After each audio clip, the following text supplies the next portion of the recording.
Doing nothing মরণ খেলায় আটকে গেছে জাতি শীর্ষক এই মন্তব্য প্রতিবেদনটি লিখেছেন columnist Minar Rashid. Doing nothing is a very dangerous game brother. বড় বড় কথা বলার লোকের অভাব নেই, কিন্তু সে কথা অনুযায়ী কাজ করার মতো লোকের সত্যি অভাব রয়েছে। যে কাজ করা দরকার তা কেউ করছে না, যা করছে তা সব অকাজ আর কুকাজ। ফ্যাসিবাদের আইকন এক নেতার মূর্তি বানানোর পেছনে রাষ্ট্র কয়েক হাজার কোটি টাকা খরচ করেছে। সেই দেবতার নামে স্যাটেলাইট ওড়াতে ৩,০০০ কোটি টাকা স্রেফ পানিতে ফেলেছে।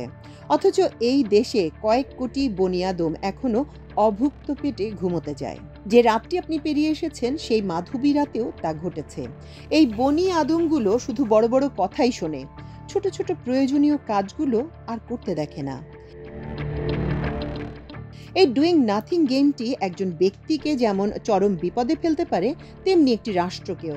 রাষ্ট্রের বিপদ নিয়ে কথা বলার আগে এক হতভাগা পুরুষ, যিনি আবার এদেশের সবচেয়ে জনপ্রিয় লেখক ছিলেন, তিনি কিভাবে এই ডুইং নাথিং এর করুণ শিকার হয়েছিলেন সে ব্যাপারে কিছু বলা জরুরি মনে করছি।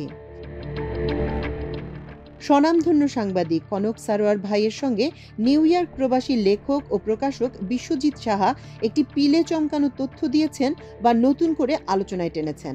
তিনি দাবি করছেন হুমায়ুন আহমেদ ক্যান্সারে মারা যাননি, তিনি মারা গেছেন তার স্ত্রী শাওনের এই ডুইং নাথিং গেমের কারণে। বিশ্বজিৎ সাহা যেসব যুক্তি ও সাপোর্টিং ডকুমেন্ট দেখাচ্ছেন তা স্বাধীন গবেষকদেরও চিন্তায় ফেলে দিয়েছে। এটা এমন একটা গেম যে কাউকে আপনি সরাসরি কিলার হিসেবে সাব্যস্ত করতে পারবেন না। বেচারা হুমায়ুন রোগশয্যা থেকে জীবনের অনেক গূঢ় রহস্য বা নাড়াচাড়া উপলব্ধি করলেও নিজের নাড়াচাড়ার শক্তিটুকুও অবশিষ্ট ছিল না। পুরো এপিসোডটি দেখে মনে হলো হুমায়ুন আহমেদ যদি সেই মৃত্যুশয্যা থেকে ফিরতে পারতেন, তবে বাংলা সাহিত্য নন্দিত নরকের চেয়েও হাজার গুণ জনপ্রিয় একটি উপন্যাস পেতে পারত। বিয়ে পাগল বুড়ো যারা সংসার তছনছ করে নিজের মেয়ে বা নাতির বয়সী বান্ধবীকে বিয়ে করতে চান, তাদের জন্য সংবিধিবদ্ধ সতর্কীকরণ লেখা হয়ে থাকত। জনমনে তখন যে প্রশ্নটি দেখা দিয়েছিল, তাকে শাওনের মা বা দস্যু রানীর এমপি তহুরা আলী ক্ষমতার জোরে মাটি চাপা দিয়েছেন। আর সেই মা যদি হন মাফিয়া রানী এমপি, তাহলে তো কথাই নেই। শুধু বিনোদনের জন্য এখানে এই প্রসঙ্গ টানিনি। অপরাধী যত বড় কৌশল প্রয়োগ করুক না কেন, অভিযোগের একটা সুষ্ঠু ও নির্ভরযোগ্য তদন্ত হওয়া দরকার। আইনের শাসন ও জ্ঞানভিত্তিক সমাজ প্রতিষ্ঠার জন্য এটা জরুরি।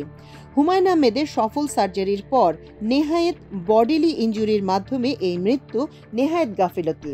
সন্ধ্যার সময় পার্টিতে তিনি চেয়ার থেকে পড়ে গেলে কেন তাকে রাতেই হাসপাতালে নেওয়া হলো না, কেন পরের দিন বেলা বাড়ার পর নেওয়া হলো, এই প্রশ্নগুলো এতদিন তহুরা আলীরা করতে না দিলেও এখন তা করার সুযোগ এসেছে। হুমায়ুন আহমেদ কোনো ব্যক্তি বা পরিবারের সম্পদ নন, তিনি জাতির সম্পদ। তিনি তার স্বাভাবিক জীবনকাল অতিবাহিত করতে পারলে বাংলা সাহিত্যকে অন্য উচ্চতায় নিয়ে যেতে পারতেন। আশা করব বর্তমান সরকার এই ঘটনাটির যথাযথ তদন্ত করবে এবং বিশ্বাসযোগ্যভাবে মানুষের মনের এই প্রশ্নগুলোর জবাব পেতে সহায়তা করবে।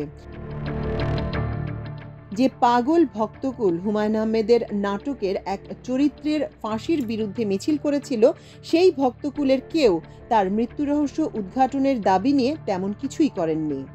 দেশের লেখক কবিকুল অতি স্পর্শকাতর হৃদয়ে কিংবা বিশাল বুদ্ধিজীবী কুলের বিশাল মগজে এই প্রশ্নগুলো ওঠেনি। চট্টগ্রাম থেকে এক ভক্ত মামলা করেছিলেন, সেই মামলাও পরে তুলে নিয়েছেন। কী কারণে তিনি মামলা তুলেছিলেন সেই কারণটিও জাতিকে জানানো দরকার। লেখকের আপন ছোট ভাই হীরক রানীর যন্তর মন্তর ঘরের প্রধান বিজ্ঞানী জাফর ইকবাল। সহোদর এই নিদানকালে তিনিও কোনো কাজে লাগালেন না। তিনি অনেক জটিল মনস্তাত্ত্বিক বিষয় নিয়ে গবেষণা করেন, কিন্তু মৃত্যুশয্যায় ভাইয়ের মনে কোন কষ্টটি জমা হয়েছিল তা জানার চেষ্টা করেননি। প্রিয় ছাত্রলীগের হাতে সস্ত্রীক পিটুনি খেয়ে মনের কষ্টে তিনি বৃষ্টিতে ভিজেছিলেন।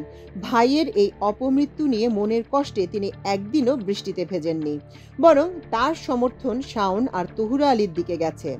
হুমায়ুন আহমেদের প্রতি জাফর ইকবালেরও বোধহয় একটা ক্ষোভ ছিল, কারণ 1971 সালে জাফর ইকবালের গর্তবাসের কাহিনী হুমায়ুন আহমেদ জাতির গোচরে এনেছেন। মুক্তিযুদ্ধের প্রতি অনুজের এই মাত্রাতিরিক্ত চেতনা দেখে অগ্রজ হুমায়ুন আহমেদও বোধহয় আর ঠিক থাকতে পারেননি, তাই আলগোছে জাতিকে এই গল্পটি জানিয়ে গেছেন। রাষ্ট্র ও সমাজ জীবনে বড় বড় কথার নমুনা। আসলে এই বড় বড় কথা বা চাপাবাজির মাধ্যমেই আমাদের ইতিহাসের পদযাত্রা শুরু হয়েছে। যার হাতে যা কিছু আছে তাই নিয়ে শত্রুকে মোকাবেলা করার নির্দেশ দিলেন যিনি, দেখা গেল সময় মতো তিনি সবার আগে সুটকেস গুছিয়ে নিরাপদ আশ্রয়ে চলে গেলেন। যাওয়ার আগে নিজের পরিবারের জন্য মাসিক ১,৫০০ টাকার ভাতার সুবন্দোবস্ত করে গেলেন। পাকিস্তান আমলে সেই ১,৫০০ টাকা এখনকার সময় ৩ লাখের সমতুল্য। নিজের পোয়াতি কন্যা পাকিস্তানিদের সেবা যত্নে ১,০০০ ওয়াট বাল্বের নিচে সিএমএইচে সন্তান প্রসব করলেন। কোনো গেরিলা ক্যাম্পের ঘুটঘুটে অন্ধকার গর্তে সেদিন নবজাতকের জন্ম দেননি তিনি। আমার ডাইনে চোর বামে চোর, এই কিসিমের কথা বলে চমক দেখালেও একজন চোরকেও তিনি পাকড়াও করেননি। সেই বাপের বেটিও কম নন, সারাক্ষণ বলে গেলেন হাসিনা পালায় না, হাসিনা পালায় না। কিন্তু সেই হাসিনাই শুধু বোনকে বগল দাবা করে হেলিকপ্টারে চড়লেন। দেশের লাখ লাখ নেতাকর্মীর কথা একটুও ভাবলেন না, নিজের জ্ঞাতি গোষ্ঠীকে জানালেন আসল খবর। তাই শেখের গোষ্ঠী সবাই নিরাপদে পগার পার হতে পেরেছেন, কিন্তু নেতাকর্মীদের জানালেন অন্য কথা। এখন ইন্ডিয়ার কোলে বসে বাংলাদেশকে অস্থিতিশীল করার পাঁয়তারা করছেন। এতে দেশের ভেতরে থাকা নেতাকর্মীরা বিপদে পড়লেও তার নিজের জ্ঞাতি গোষ্ঠীর তো আর কিছু হবে না। ডুইং নাথিং ল্যাথারিজমে আক্রান্ত ৬ মাসের অন্তর্বর্তীকালীন সরকার। বর্তমান সরকারে যারা বসেছেন তারা যে একটা আপৎকালীন সরকারের অংশ সেটা তাদের কাজকর্মে বা আচরণে বোঝা কঠিন। এই সরকার তার প্রায়োরিটি নির্ধারণে মারাত্মক ভুল করে যাচ্ছে। সরকারের উপদেষ্টারা ক্ষমতার হাওয়া লাগিয়ে নানা জায়গায় ঘুরছেন ফিরছেন। মন্ত্রণালয়গুলো ১৮০ দিনের মধ্যে চোখে পড়ার মতো ১৮টি কাজও করেনি। দিনের মধ্যে ৮ ঘন্টা, সপ্তাহে ৫ দিন, এরা আসলে করেন কি? এদের ম্যান আওয়ারগুলো কিভাবে ব্যয় করা হচ্ছে? দেশের কষ্টের কথা বললেও নিজের কষ্টের কথা কম লিখি। এ কারণে নিজের স্ত্রীর পক্ষ থেকেও নির্মম সমালোচনা শুরু হয়ে গেছে। আমার হ্যাডম নিয়ে প্রশ্ন করতে শুরু করেছেন, কারণ তার পরলোকগত বাপের একটা ফার্ম গত ১৫ বছরে এক ভূমিদস্যু গায়ের জোরে দখল করে রেখেছে। জমিটার সব ডকুমেন্টস আমার শাশুড়ির হাতে রয়েছে। আমার বিধবা শাশুড়ি এই ভূমিদস্যুর বিরুদ্ধে মামলা করেছেন। সেই মামলায় গত ১৫ বছর ধরে সাগর রুনির মামলার ভাগ্যবরণ করেছে। বারবার মামলার তারিখ বদলাচ্ছে, কিন্তু এখনো রায় দিচ্ছে না। এতদিন বউকে বলেছি দেশের রাজনৈতিক পরিস্থিতি অনুকূলে নয়, একটু অপেক্ষা করো। এরপর পরিস্থিতি অনুকূলে আসার সঙ্গে সঙ্গে বিভিন্ন জায়গায় যোগাযোগ করলাম। প্রত্যাশিত উদ্ধারকারীদের মধ্যে একজন ঊর্ধ্বতন আইনি কর্মকর্তাও রয়েছেন। তার কাছে গিয়েছি আমাদের এক কমন বন্ধুর মাধ্যমে। আগস্টের পরিবর্তনের পর তিনি এই আসনে সমাসীন হয়েছেন, কিন্তু সার্বিক আচরণ দেখে প্রতীয়মান হলো যে আমরা নানা চেয়ারে শুধু তাদের সম্রাট শাহজাহানকে সরিয়ে আমাদের একজনকে বসিয়েছি। আমরা হয়তোবা উপদেষ্টা বদলিয়ে কিছুদিনের মধ্যে নতুন মন্ত্রী নিয়ে আসব, কিন্তু প্রতিটা অফিসের এই সম্রাট শাহজাহানদের খাসলত কিভাবে পরিবর্তন করব? একটা আদালতে ১৫ বছর ধরে শুধু একটার পর একটা তারিখ পড়েছে, কোনো রায় হচ্ছে না। যারা এখানে বিচারক বা জাজ হিসেবে বসেছেন তারা সবাই দেশের অত্যন্ত মেধাবী সন্তান, কিন্তু তাদের মনে কি এটা একবারও ধাক্কা দেয় না? তাদের বিবেক সম্পূর্ণ মরে গেছে। আমরা শুধু পলিটিশিয়ানদের সংস্কার করতে চাই, কিন্তু এই আমলা, এই বিচারক, এই প্রশাসক, এদের মন, মনন ও বিবেকের সংস্কার কারা করবে? কিভাবে করবে? ডুইং নাথিং করেই তারা নিজেদের ক্ষমতা প্রদর্শন করে। যে যত ডুইং নাথিং করবে সে তত ক্ষমতাবান। অথচ এই অপদার্থরা এতে লজ্জিত হন না, বরং এক ধরনের গর্ব ও তৃপ্তি অনুভব করেন। কেউ কেউ ধর্মকর্মও করেন, কিন্তু বোঝে নেন না যে মানুষের এই হক নষ্ট করার দায় থেকে আল্লাহ ক্ষমা করবেন না। তখন নামাজ কালাম সব অর্থহীন হয়ে পড়বে। এক বড় ভাইয়ের ব্যবসায়িক অফিসে অন্য এক জেলা জাজের সঙ্গে মোলাকাত হলো। কথাবার্তায় খুবই দয়ার্দ্র মনে হলো। তাকেও এই দুর্দশার কাহিনী বললাম এবং কিছু করা যায় কিনা সেজন্য অনুরোধ করলাম।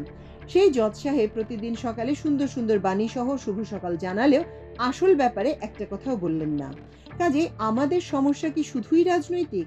একজন সম্রাট শাহজাহানের জায়গায় অন্য সম্রাট শাহজাহান বসবেন, এক নবাব সিরাজউদ্দৌলার পরিবর্তে অন্য নবাব সিরাজউদ্দৌলা বসবেন। তাতে জনগণের ভাগ্যের কতটুকু পরিবর্তন হবে? আমাদের মতো পরিচিত মুখের সঙ্গে এই আচরণ হলে সাধারণ জনগণের সঙ্গে কি হচ্ছে? আমরা কিভাবে জনগণকে এই জাহান্নাম থেকে উদ্ধার করব? কারা উদ্ধার করবে? সাহিত্য ও সংস্কৃতি জগতের উপন্যাস, সিনেমা ও নাটকের মাধ্যমে এসব সম্রাট শাহজাহান কিংবা নবাব সিরাজউদ্দৌলাকে আক্রমণ না করে গত 50 বছর দাড়িটুপিওয়ালা রাজাকারদের পিছনে লেগে রয়েছে। এই সংক্রান্ত সব মগজ আমরা এ কাজে খরচ করেছি। মানুষ কেন হতাশ হয়ে আইন নিজের হাতে তুলে নেয়, আশা করি আপনারা আমার এই ট্র্যাজিক ঘটনার মাধ্যমে উপলব্ধি করতে পারবেন। পরিবর্তিত পরিস্থিতিতে এখন যদি শক্তি প্রয়োগ করে এই দখলটি নেই, তখন নিজের প্রাপ্য ফেরত পাওয়ার জন্য দখলবাজ হিসেবে চিহ্নিত হতে হবে। এই সরকার পড়ে গেলে আমাদের বিপদ হবে, কিন্তু বর্তমান কিসিমে টিকে থাকলে প্রতি পদে আপদ বাড়বে। এসব বিবেচনায় তাড়াতাড়ি প্রয়োজনীয় সংস্কার সেরে রাজনৈতিক দলগুলোর হাতে ক্ষমতা হস্তান্তর করুন। কথা বললে বিপদ আর আপদ একসঙ্গে আপতিত হয়। তখন বলা হয় একদল খাইছে, এখন অন্য দল খাওয়ার প্রস্তুতি নিচ্ছে, এখন যাবেন কোথায়? পেছন থেকে কেউ এসে বলবে একদম চুপ, এটাও বলা যাবে না।